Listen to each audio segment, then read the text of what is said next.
Good morning. Kagigising ko pa lang. Hello nga pala doon sa mga basher ko sa Instagram. Sabi ba naman, kita daw yung double chin ko. Opo, may double chin ako at mataba ako at wala kayong pakialam kasi may pambili akong pagkain. But this video is not about that. This video is about this trending video. Tinaga ako doon sa video, hindi ako doon magre-reply sa tag because I don't want to bring engagement doon sa mismong video. But when they said, working from home encourages laziness and complacence. And the comment that took the cake Makes you dumber. Remember when I said that freelancing is not for everyone? That didn't just imply na freelancing or working from home is not for the weak of heart or mga bobo.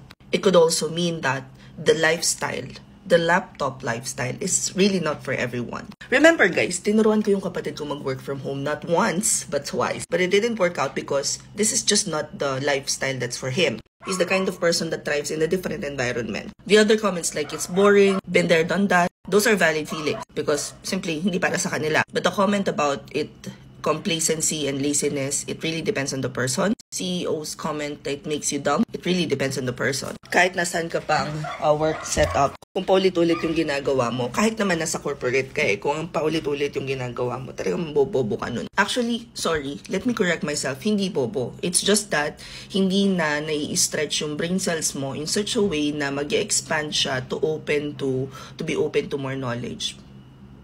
Teka, nag-second thought ako, baka nabobobo nga ako dahil sa bahay ako nag-work. Charot lang, sige may klase ako, bye.